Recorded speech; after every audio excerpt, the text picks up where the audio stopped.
वित्त मंत्री यहां से निकलेंगे और उसके बाद सीधे राष्ट्रपति भवन भी जाएंगे। राष्ट्रपति भवन यहां से वित्त मंत्रालय से चंद कदमों की दूरी पर है, जहां पर राष्ट्रपति भवन से वहां पर राष्ट्रपति से मंजूरी लेंगी।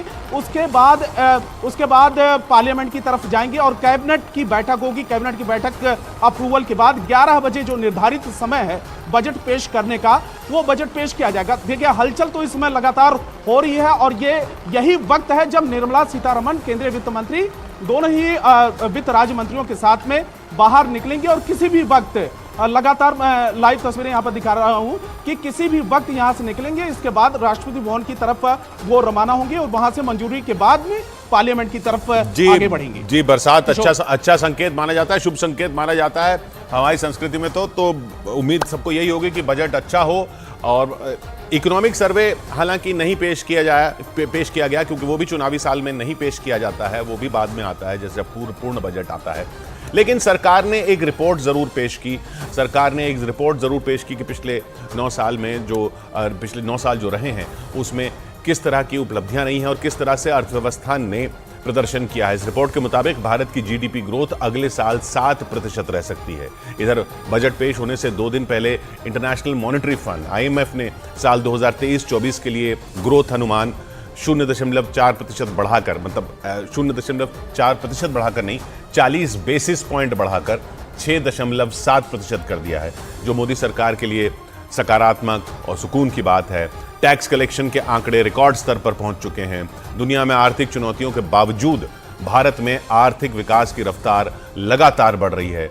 ऐसे में सरकार के पास स्कोप बढ़ जाता है, गुंजाइश हो जाती है कि वो अपनी योजनाओं को और विस्तार दे सके और घोषणाएं कर सके। इस अंतरिम बजट में भी पिछले 10 साल मोदी सरकार के कार्यकाल में भारत दुनिया की 10वीं से 5वीं सबसे बड़ी आर्थिक शक्ति बन गया है, बड़ी अर्थव्यवस्था बन गया है। अब चुनावी साल है, प्रधानमंत्री मोदी ने गारंटी दी है कि उनकी तीसरी पारी में भारत दुनिया के टॉप 3 इकोनॉमिक ताकतों में होगा, आर्थिक ताकतों में होगा, अर्थव्यवस्थाओं में होगा, 3 सबसे बड़ी अर्थव्यवस्थाओं में होगा। ऐसे में अंतरिम बजट में मोदी की गारंटी वाली स्कीम पर सबकी नजर है। क्या मध्य प्रदेश की तर्ज पर सरकार केंद्र में भी लाडली बहना योजना जैसी योजनाएं लाएगी? क्योंकि नारी की बात कर रहे हैं, सरकार महिलाओं की बात कर रही है। जो 4 जातियां प्रधानमंत्री ने कही कि गरीब, किसान, महिलाएं और युवा, यही 4 जातियां होती हैं और इन्हीं को ध्यान में रखकर या इन्हीं को फोकस में रखकर यही उम्मीद की जा रही है कि बजट में भी इसी तरह का फोकस होगा। फिर अरुण के पास चलते हैं। तो अरुण, ये मोटे तौर पर गुंजाइश थोड़ी सी बढ़ गई है। कोरोना के बाद जो गुंजाइश कम हो गई थी सरकार के पास, क्योंकि अर्थव्यवस्था का पहिया जो है वो दुनिया भर में धीमा हो गया था, दुनिया भर में कई जगह तो रुक गया था, भारत में धीमा हो गया था। और उसके बाद जो भारत की अर्थव्यवस्था निकल कर आई है और आज भी यही सबसे तेजी से बढ़ती अर्थव्यवस्था है, पूरी दुनिया की बड़ी अर्थव्यवस्थाओं में सबसे तेजी से बढ़ने वाली अर्थव्यवस्था है। तो सरकार के पास गुंजाइश बढ़ जाती है चुनावी साल में। और गुंजाइश जब बढ़ जाती है तो उम्मीदें बढ़ जाती है। देखिए, पिछले साल जो बजट में अनुमान लगाया गया था कि अब ये बजट है क्या, बजट यानी सरकार बताएगी कि साल भर में कितने खर्चे करने हैं और कहां कहां खर्च करना है, और ये भी बताएगी कि इस खर्च के लिए पैसा आएगा कहां से। तो पैसा जो है वो कम आता है, सरकार खर्च ज़्यादा करती है। घरों में ऐसा नहीं होता है, लेकिन सरकार कर्ज लेके खर्च करती है ताकि और बस देखना ही होता है कि वो खर्च ऐसा हो कि जिससे और आय बढ़े। तो 45 लाख, लगभग मोटे तौर पर बात करें तो 45 लाख करोड़ खर्च करने थे सरकार को इस साल। ये बजट था पिछली बार का। पिछले साल बताया था निर्मला सीतारामन ने कि साल में सरकार 45 लाख करोड़ रुपए खर्च करेगी, अलग अलग योजनाओं में, अलग अलग मंत्रालयों में, अलग अलग मदों में। और इनकम कितनी होगी, सरकार को पैसा आएगा कितना, जो टैक्स वगैरह से जो सारा पैसा आता है सरकार के पास, वो आएगा 27 लाख करोड़ रुपए, यानी 27 लाख करोड़ रुपए आएंगे, 45 लाख करोड़ रुपए खर्च किए जाएंगे। बचे 18 लाख करोड़ रुपए वो सरकार कर्ज लेगी, पूरा नहीं, 15 लाख करीब कर्ज लेगी। और छोटी बचत योजनाओं में जो पैसा डालते हैं लोग, NSC में, PPF में, वो पैसा भी सरकार इस्तेमाल करती है आगे खर्च करने के लिए, क्योंकि आप जब पैसा डालते हैं तो आपको कुछ साल बाद वो पैसा वापस मिलना होता है। हर साल कुछ लोगों को पैसा देना होता है, लेकिन ज़्यादा लोग ऐसे होते हैं जो पैसा जमा कराते हैं छोटी बचत योजनाओं में। वो पैसा अगर आम जनता ज्यादा जमा कराए तो सरकार को कर्ज कम लेना पड़ेगा, क्योंकि जैसे पिछले साल का बजट था 45 लाख करोड़ का, 27 लाख करोड़ रुपए आने थे, 18 लाख करोड़ रुपए कम पड़ने थे, वो 18 लाख करोड़ रुपए में कर्ज लेना पड़ रहा था सरकार को। तो जितना अगर छोटी बचत योजनाओं में लोग पैसा लगाएंगे तो सरकार के पास वो पैसा होगा, सरकार कर्ज कम लेगी। तो अरुण, इधर तस्वीरें दिख रही हैं, रवि वहां पर मौजूद हैं, निर्मला सीतारामन वित्त मंत्रालय से निकली हैं और हाथ में अब वो ब्रीफकेस तो नहीं होता है, अब ये बही खाते का की तर्ज पर एक ये कवर है जिसके अंदर डिजिटल टैबलेट होती है और उसमें ये बजट का भाषण और बजट होता है। रवि। बिल्कुल किशोर, इसमें तस्वीरें देखें कि केंद्रीय वित्त मंत्री दोनों ही वित्त राज्य मंत्रियों के साथ में है, अधिकारियों की पूरी टीम है जो ये बजट तैयार करने में जिनका बहुत ही महत्वपूर्ण योगदान रहा है, क्योंकि ये आपको पता है कि जब बजट तैयार होता है तो जो मेन अधिकारी हैं जो बजट तैयार करते हैं यहीं पर वो रहते हैं, उनको जाने नहीं दिया जाता है, यानी कि वो उनको दूरी बना के रखा जाता है जिससे कि बजट लीक ना हो। ये देखिए इस समय अब वित्त मंत्री खुद आगे निकल रही है, देखिए दोनों ही वित्त राज्य मंत्रियों के साथ में वित्त मंत्री अब अपने गाड़ी की तरफ आगे बढ़ रही हैं और सीधे अब राष्ट्रपति भवन के लिए रवाना होंगी। अधिकारियों की टीम भी उनके साथ में है, इसके बाद राष्ट्रपति मंजूरी होंगी। ये देखिए इसको कहा जाता है, परंपरा है फोटो ऑप की, ये फोटो ऑप है। फोटो ऑप के बाद वो सीधे गाड़ी में बैठेंगी। एक छोटा सा देखिए, एक कहा जाता है कि बही खाता, पहले एक ब्रीफ केस हुआ करता था कुछ साल पहले, वो बड़ा सा होता था, पुलिंदा होता था, लेकिन अब डिजिटल जमाना है तो अब वो सिमट कर छोटा हो चुका है।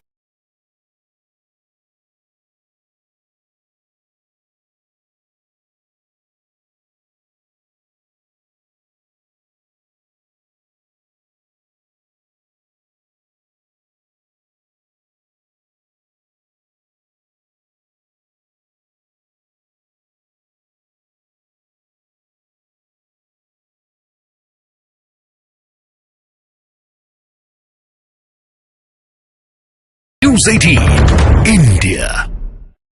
अब देखिए वित्त मंत्री यहां पर हैं, थोड़ी देर के लिए फोटो ऑप हो रहा है। फोटो ऑप के बाद में अपनी टीम के साथ में जो उनकी कोर टीम है, टीम के साथ में अब गाड़ी की तरफ आगे बढ़ रही हैं और सीधे अब यहां से राष्ट्रपति भवन के लिए रवाना होने वाली है। राष्ट्रपति से मंजूरी के बाद में थोड़ा सा वक्त वहां पर लगेगा, राष्ट्रपति भवन में वहां से मुलाकात करेंगी, मंजूरी लेंगी, इसके बाद पार्लियामेंट की तरफ आगे बढ़ेंगे और वहां पर कैबिनेट की भी मंजूरी भी लेना जरूरी होता है। अब देखिए आगे अब उनका काफिला बढ़ने वाला है। बिल्कुल, देखिए किशोर, अभी तो स्टोर में कुछ लोग यहाँ पर आए नहीं हैं, लेकिन कुछ लोग हैं जो यहाँ पर स्टोर को मैनेज कर रहे हैं। हम इन्हीं से ही जानने की कोशिश कर लेते हैं कि उनके मन में कुछ है बजट को लेकर। आप बजट देखती हैं? आप वैसे अमूमन बजट जो पेश होता है कुछ देखती हैं आप?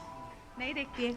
नहीं देखती है, बिल्कुल भी इंटरेस्ट नहीं है? नहीं। अच्छा, तो देखिए कुछ लोग तो ऐसे हैं कि जिन्हें बजट शायद सुनने में भी ऐसा लगता है कॉम्प्लिकेटेड, जैसे आप लोग तो सरल भाषा में समझाने की कोशिश कर रहे हैं किशोर, लेकिन फिर भी लोगों को अभी तक समझ भी नहीं आता, बेसिक जो है बजट को लेकर भी नहीं है।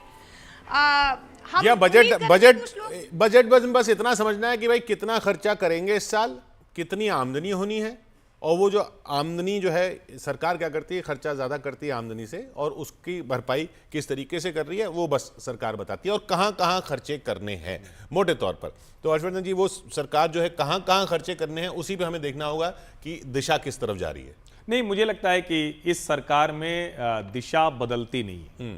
तो जो बार बार प्रधानमंत्री नरेंद्र मोदी कहते हैं कि महिला, किसान, गरीब, युवा, वो उनके फोकस एरिया है। एक्रोनिम आ गया ज्ञान, वो ज्ञान, हाँ ठीक है, ये भी एक अच्छा है, ज्ञान, जो गरीब, युवा, अन्नदाता और नारी। तो ठीक है, ये भी एक तरीका है। इस सरकार में ये भी ऐसी चीजें वो कुछ टैगलाइन जैसी दे दी जाती है। लेकिन अगर हम ध्यान से देखें तो जो अटल बिहारी वाजपेयी की सरकार के समय में रिफॉर्म से, जिसको हम कहते हैं कि हमारी इकोनॉमी, एंटरप्रेन्योरशिप, इंडस्ट्री, उसको आप स्ट्रेंथन करते थे, और हैंड होल्डिंग से आप रूरल इकोनॉमी को सपोर्ट करते थे, उसको बेहतर करते थे, उसको इस सरकार ने आगे बढ़ाया।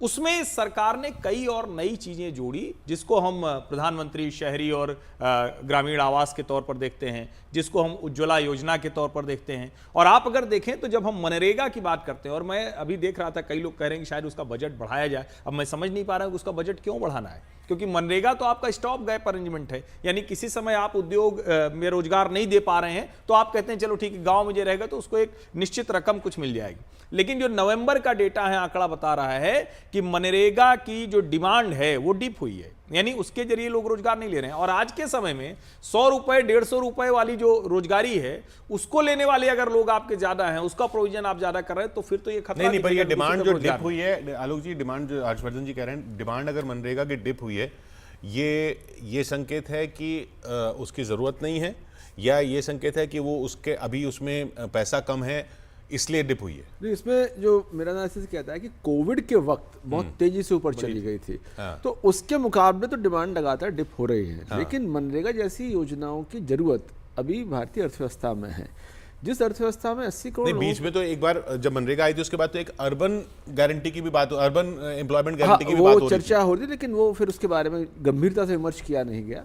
लेकिन मनरेगा जैसी योजनाओं की जरूरत, जब तक 80 करोड़ लोगों को मुफ्त का अनाज देने की जरूरत है, तब तक मनरेगा यानी गाँवों में आपको वो स्कीम रखनी ही पड़ेगी, और वो स्कीम हेडलाइंस बहुत बनाती है। जी हाँ, अभी प्रधानमंत्री ने भी कहा देश के लिए अच्छा बजट होगा। कैबिनेट की बैठक में बजट पर पीएम मोदी बोले कि ये अंतरिम बजट जो है देश के लिए बढ़िया बजट होगा। अब देश के लिए बढ़िया बजट, इन शब्दों से क्या संकेत लिए जाएं हर्षवर्धन जी? नहीं, मुझे लगता है कि अगर हम इसको देखें तो जिस एस्पिरेशनल इंडिया की बात बार बार प्रधानमंत्री नरेंद्र मोदी कहते हैं, वो आकांक्षी भारत, उसके लिए बहुत कुछ होता हुआ दिखेगा। और जिसको अभी एक शब्द इस्तेमाल किया आलोक जी ने कि हेडलाइन के लिहाज से मनरेगा बहुत अच्छा है, तो हेडलाइन के लिहाज से आपको बहुत अच्छी 10-12 हेडलाइन मिलेंगी, बढ़िया से आप पॉइंटर, अभी जब पोस्ट बजट डिस्कशन करेंगे हम लोग तो वो 10-12 पॉइंट अच्छे होंगे। निश्चित तौर पर वो ज्ञान के इर्द गिर्द ही होंगे जो अभी चर्चा आपने की, लेकिन ओवरऑल हम कहें तो कॉन्टिन्यूएशन में बजट होगा। आपको फिर से दिखेगा कि कैपिटल एक्सपेंडिचर ज़्यादा बढ़ रहा होगा, बहुत तेजी में बढ़ेगा। आपको जो इस देश के सड़क, बंदरगाह, रेलवे, हवाई अड्डा, उसकी जो स्कीम्स है वो किस तेजी में हुई हैं और उसको हम कैसे आगे ले जा रहे हैं वो दिखेगा। किसान को कहाँ कहाँ, जैसे ये सचमुच है, लोग कहते हैं कि सब्सिडी खत्म हो गई, तो ठीक है, गैर जरूरी सब्सिडी खत्म हुई, लीकेज खत्म हुई, लेकिन ये कम लोगों को पता है कि जो खाद दी जाती है उसकी करीब 80% सब्सिडी आज सरकार दे रही है। चलिए, स्पीकर साहब पहुंच चुके हैं और अब बजट भाषण।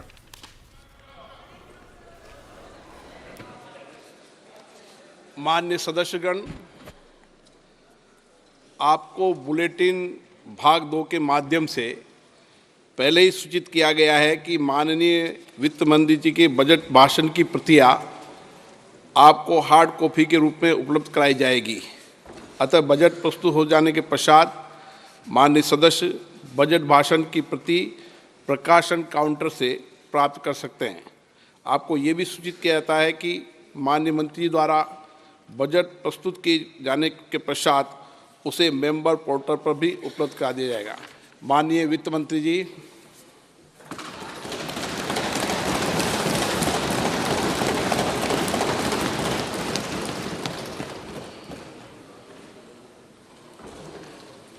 Honorable Speaker, I present the interim budget for 24-25.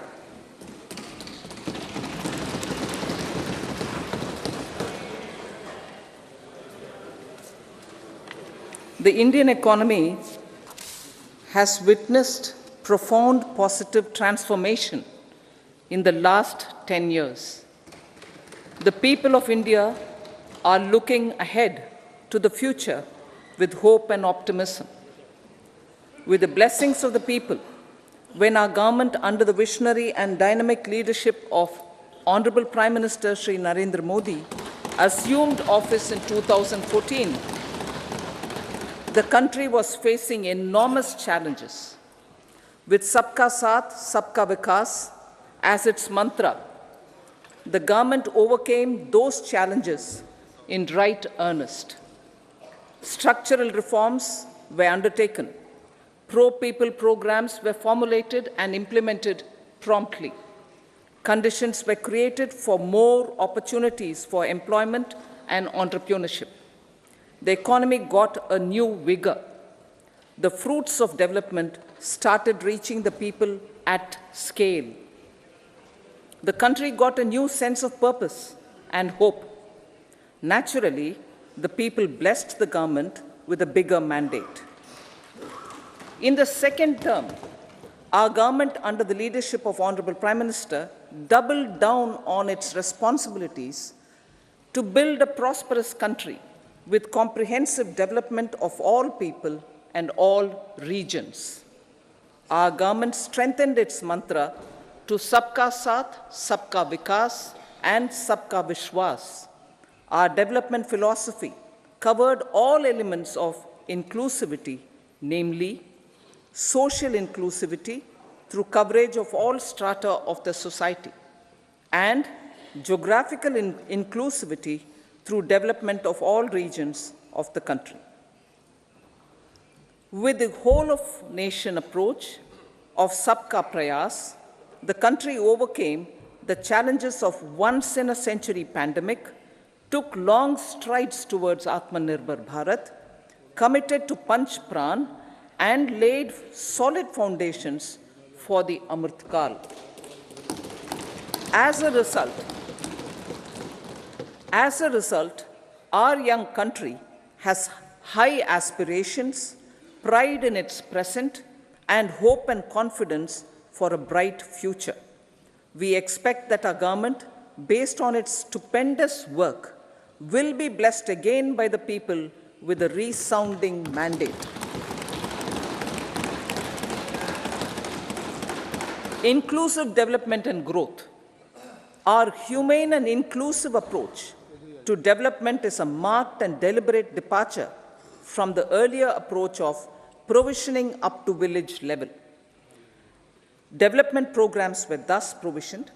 In the last 10 years, however, have targeted each and every household and individual through housing for all, Har Ghar Jal, electricity for all, cooking gas for all, bank accounts and financial services for all in record time. The worries about food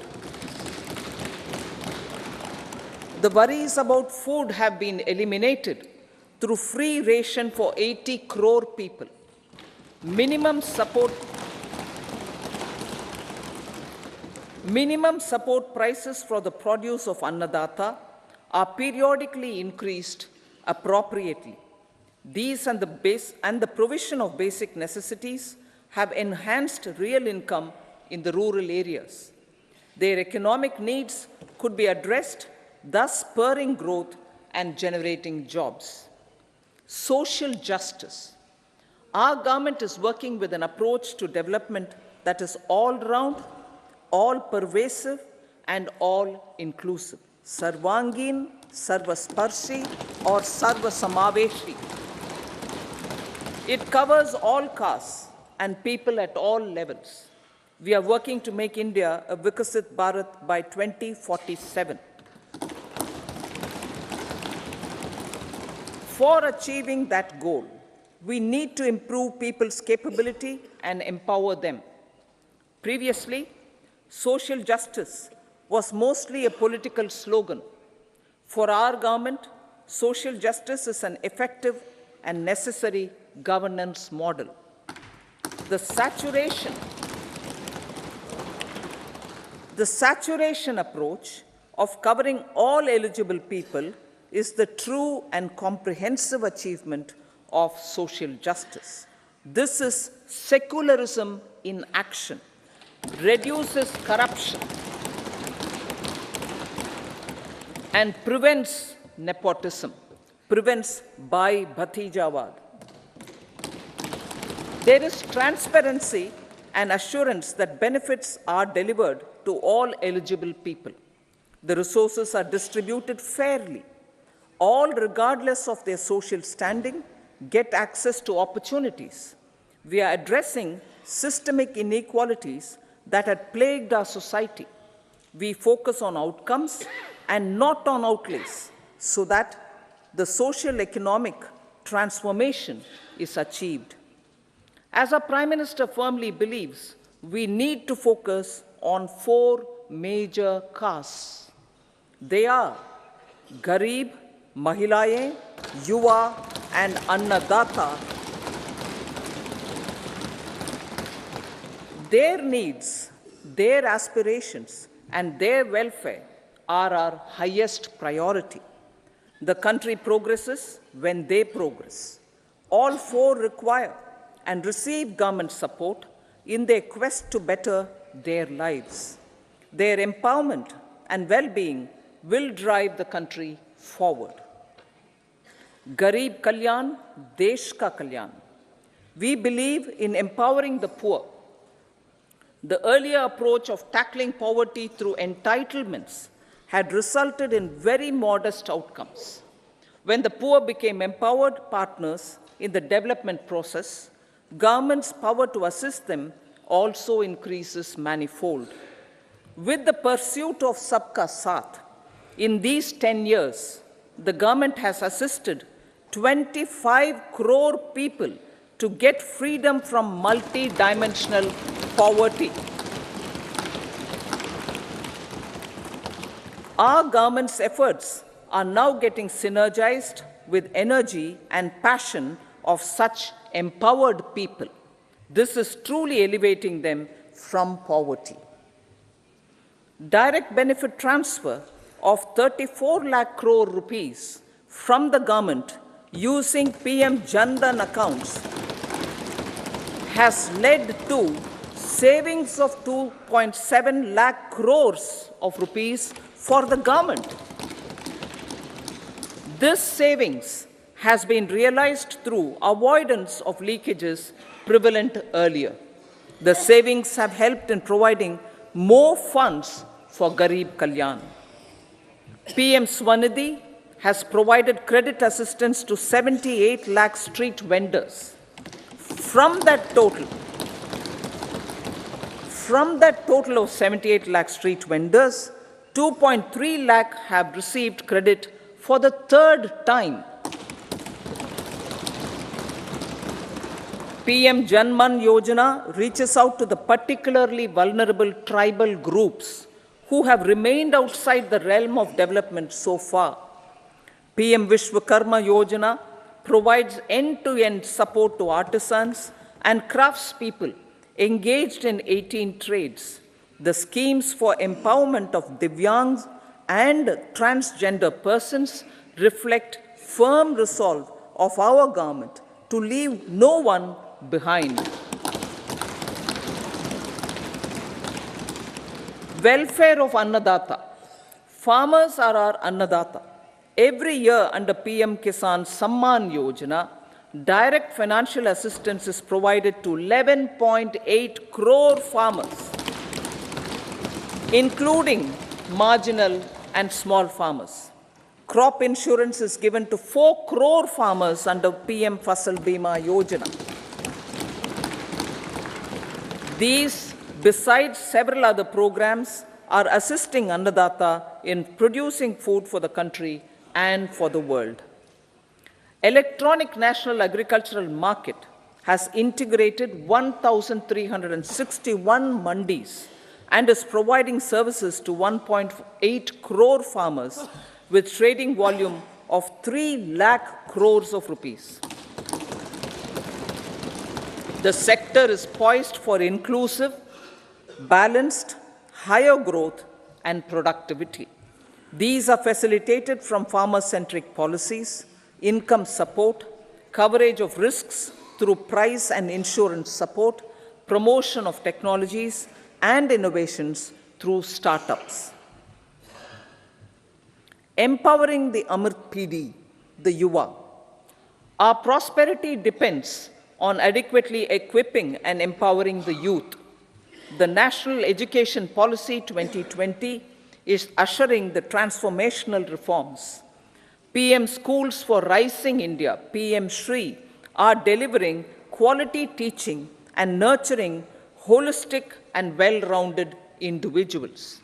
The Skill India mission has trained 1.4 crore youth,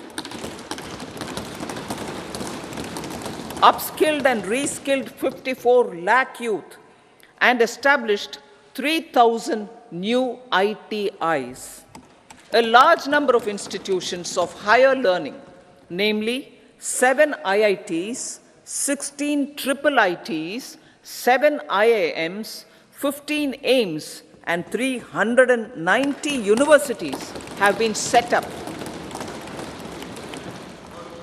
PM Mudra Yojana has sanctioned 43 crore loans aggregating to 22.5 lakh crores of rupees for entrepreneurial aspirations of our youth.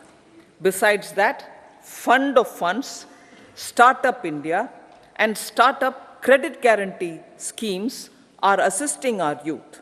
They are also becoming Rozgar Data. The country is proud of our youth scaling new heights in sports. The highest ever medal tally in Asian Games and Asian Para Games in 2023 reflects a high confidence level.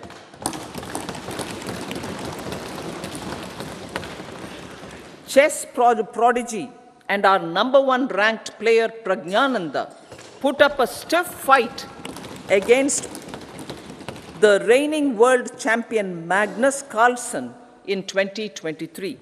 Today, India has over 80 chess grandmasters compared to little over 20 in 2010.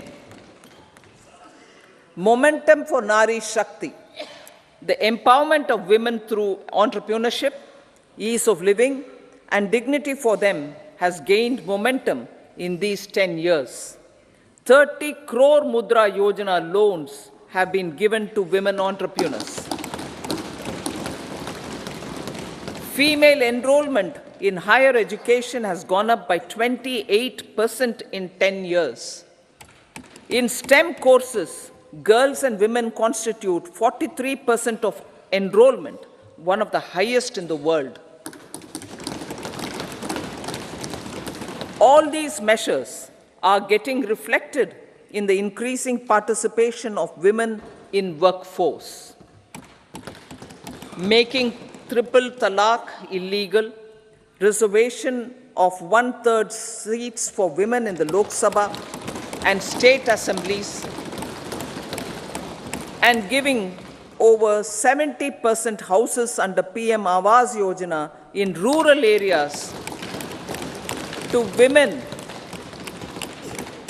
and giving over 70% houses under PM Awas Yojana in rural areas to women as sole or joint owners have enhanced their dignity. Exemplary track record of governance, development, and performance. Besides delivering on high growth in terms of gross domestic product, the government is equally focused on a more comprehensive GDP, that is, governance, development, and performance. Our government has provided transparent, accountable, people-centric, and prompt, trust-based administration with citizen-first and minimum government, maximum governance approach. The impact of all-round development is discernible in all sectors. There is macroeconomic stability, including in the external sector. Investments are robust. The economy is doing well. People are living better and earning better, with even greater aspirations for future. Average real income of the people has increased by 50%. Inflation is moderate. People are getting empowered, equipped, and enabled to pursue their aspirations. There is effective and timely delivery of programs and of large projects. Economic management. The multi-pronged economic management over the past 10 years has complemented people-centric, inclusive development. Following are some of the major elements. 1. All forms of infrastructure, physical, digital, or social, are being built in record time.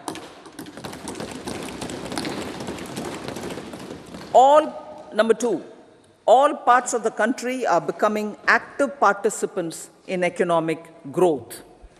Number 3, digital public infrastructure, a new factor of production as if in the 21st century, is instrumental in formalization of the economy.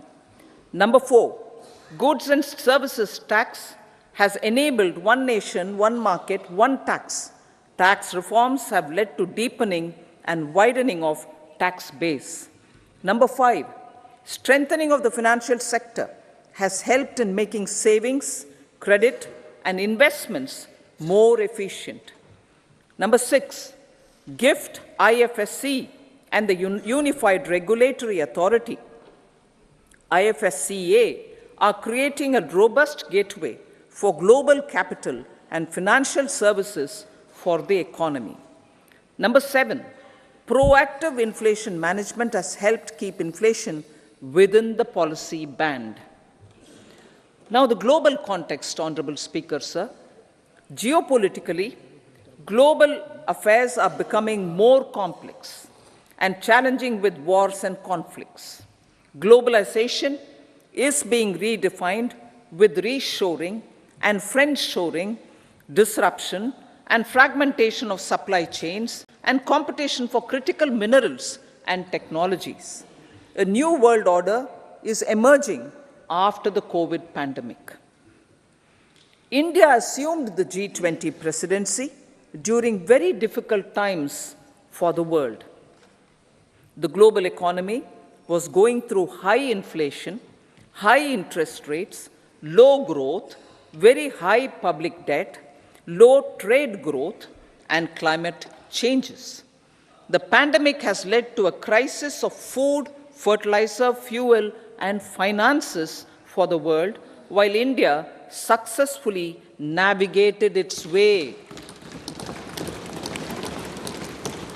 The country showed the way forward and built consensus on solutions for those global problems.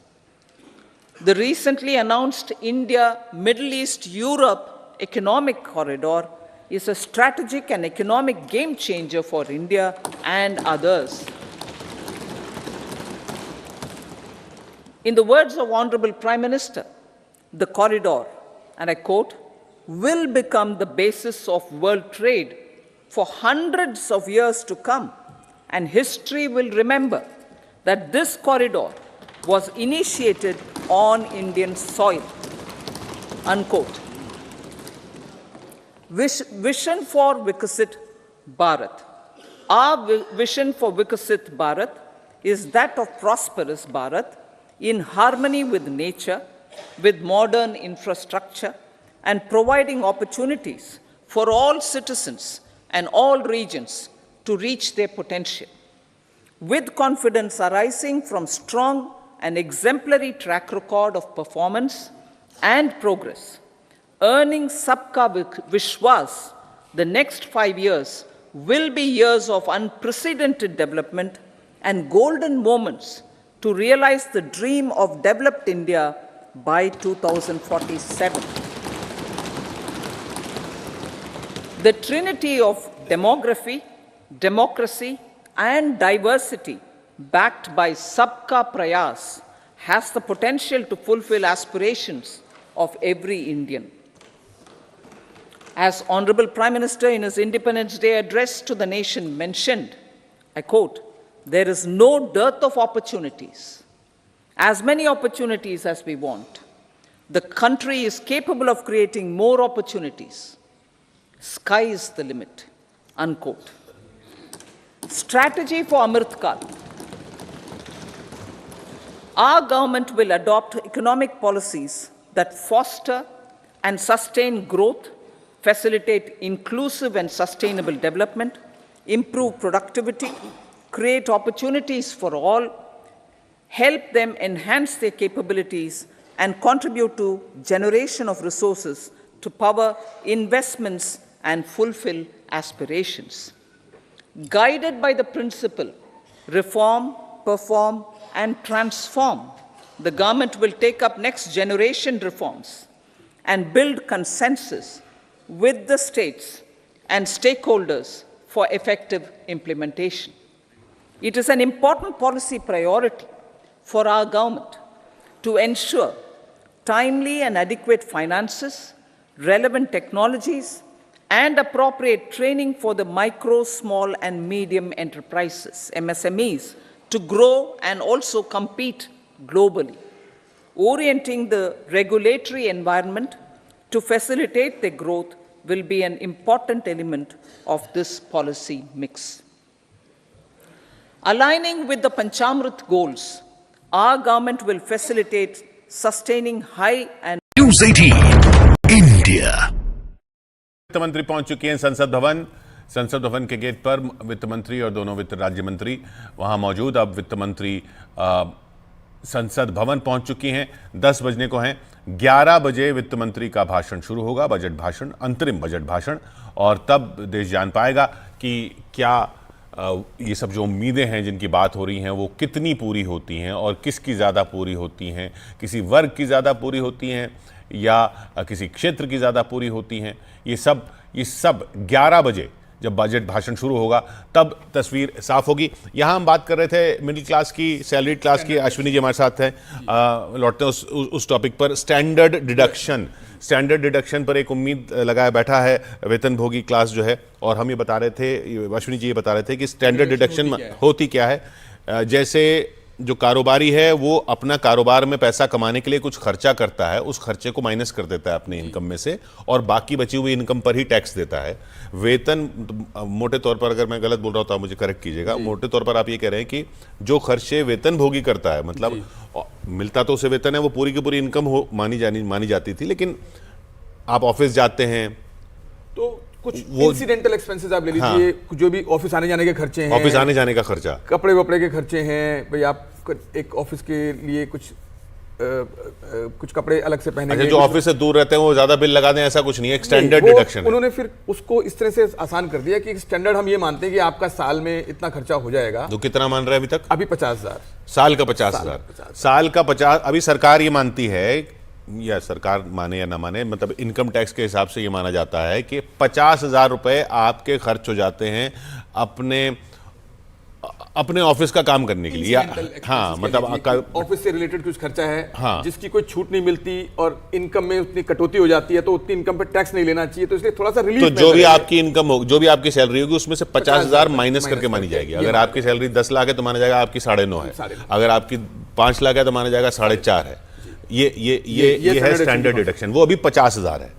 ये बढ़ जाएगा, अगर standard deduction बढ़ जाएगा तो यानी उस पर टैक्स नहीं लगता, उतना टैक्स नहीं लगेगा। हाँ, उतने पोर्शन पे टैक्स नहीं, इनकम से रिलीफ है, उस पर टैक्स नहीं लगेगा। हाँ, तो जैसा आपने कहा कि जो इनकम है उसमें से 50,000 रुपए की कटौती हो जाएगी। अच्छा, समझ लीजिए बढ़ के 50,000 से 60,000 हो जाता है, तो 10,000 रुपए बढ़ गया। 10,000 रुपए पे जितना टैक्स ब्रैकेट है उसके हिसाब से उतना बेनिफिट। तो जिसका, हाँ, तो 10,000 रुपए पे अगर आप 5%, 10% या 15% जिस भी टैक्स ब्रैकेट में आ रहे हैं उतना कम हो जाएगा। अगर आप 10% के ब्रैकेट में आ रहे हैं तो आपका 1,000 रुपए बच जाएगा।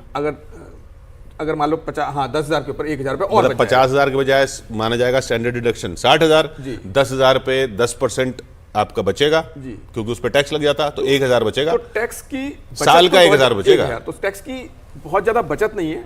ये एक फील गुड फैक्टर है सैलरीड एम्प्लॉइज के लिए, जो वेतनभोगी हमारे नागरिक हैं उनके लिए, कि चलिए सरकार उनका भी कुछ ध्यान रख रही है कि उनके लिए भी खर्चे जो बढ़ते जा रहे हैं, इन्फ्लेशन जो बढ़ता जा रहा है, तो थोड़ा सा। पर आलोक जी जो बात कर रहे हैं ना कि फील गुड कितनी देर तक रहेगा, चुनाव तो बहुत आगे। देखिए, आपको क्या लगता है कि भारत में वोटिंग इकोनॉमिक इशू पर डिसाइड होती है? हमें अब तो ऐसा हो गया कुछ चुनाव देख के कि पता ही नहीं चलता कैसे होती है। मुझे ऐसा मेरा एनालिसिस है कि इलेक्शंस के फाइनल रिजल्ट्स में अर्थव्यवस्था का, आर्थिक कारकों का परिणाम तब बहुत महत्वपूर्ण होता है जब वो इकोनॉमी के युगांडा को एड्रेस करते हैं। मतलब जो गरीब 80 करोड़ जो भारत का है। हमारे साथ अरुण बने हुए हैं। हाँ। मैं इसलिए अरुण आपको आवाज मिल रही है? जी, मैं अरुण को इसमें शामिल इसलिए करना चाहता हूं कि अरुण, क्योंकि आप बहुत इलेक्शन वगैरह में बहुत घूमते हैं। अभी आलोक जी ने बात की कि क्या आप सोच रहे हैं कि इलेक्शन में लोग ये सब देख के वोट देते हैं, तो आपने जब वहां पे फील्ड पे बात की, कभी किसी ने बोला है कि हरे साहब इस बार स्टैंडर्ड डिडक्शन बढ़ा दी थी या इस बार टैक्स स्लैब में ये हो गया था इसलिए वोट देना है? देखिए, ज्यादातर जैसे लोगों से हम लोग इंटरेक्ट करते हैं, बात करते हैं, उनका ना कोई टैक्स में इंटरेस्ट होता है और ना ही कोई इनकम टैक्स में इंटरेस्ट होता है, क्योंकि वो इनकम टैक्स देते ही नहीं। ज्यादातर लोग अमूमन उनको बस ये दिखता है कि सड़क बन गई, उनको ये दिखता है कि कोई नई बिल्डिंग बन गई, उनको ये दिखता है कि अस्पताल में सुविधाएं ठीक हो जाएं, तो वो इंफ्रास्ट्रक्चर को देख करके थोड़े जरूर प्रभावित होते हैं। बाकी जो स्टैंडर्ड डिडक्शन है वो हम और आप जैसे लोग बात करते हैं कि 50,000 की सीमा बढ़ सकती है। देखिए किशोर, बड़ी बात यह है कि सरकार का जो जीएसटी कलेक्शन है इस जनवरी महीने में 1,72,129 करोड़ है और अब तक 10 महीने में 16,69 लाख करोड़ हो गया है। तो ये 20 लाख करोड़ के आसपास हो जाएगा और अमूमन ये माना जाता है कि सरकार की जब जेब भरी रहेगी तो वो अपने नागरिकों को, अपने वोटरों को, जो मिडिल क्लास है उसको कुछ ना कुछ जरूर राहत देगी। आपने तो एक बड़ा पॉइंट उठाया आपने आलोक जी, लेकिन वो बात सही है कि वो पब्लिक वो सड़क देख के जरूर वोट दे सकती है, वो बिल्डिंग देख के जरूर वोट दे सकती है। तो फिर वो इंफ्रास्ट्रक्चर जो बनाना है उसकी तरफ बजट हो तो वो अगर चुनावों में फायदा देना है तो वो ज्यादा फायदा दे सकता है। वो भी फायदा दे सकता है, लेकिन आप जैसा कि आपके जो रिपोर्टर साहब कह रहे थे कि उनका ताल्लुक उन लोगों से पड़ता है जो टैक्स ब्रैकेट में है ही नहीं। हाँ। इसेंशियली इंडिया का युगांडा जो है 80 करोड़ से वो बात कर रहे होते हैं, उनके लिए इस बात की बहुत वैल्यू होती है कि 2,000 रुपए की किसान सम्मान निधि आई या नहीं आई। हाँ। मनरेगा का पेमेंट रेगुलर हुआ या नहीं हुआ। तो उसमें अगर आप देखें बहुत कायदे से, 1 आध साल की बात नहीं कर रहा हूँ मैं, आप 10 साल से देखें तो पूरा की पूरा जो आप कहें कि लेफ्ट इकोनॉमी, सोशलिस्ट इकोनॉमी, वो सारे के सारे फंडामेंटल्स मोदी जी अपने बजट में लेके। मोदी जी जो 4 जातियां बोल रहे हैं ना, ये जो ये गरीब, युवा, अन्नदाता और नारी, असल में जो सबसे बड़ी जाति जिस तरफ आप इशारा कर रहे हैं और अरुण भी इशारा कर रहे हैं वो है एल, लाभार्थी, जिसको वही कहते हैं लाभार्थी।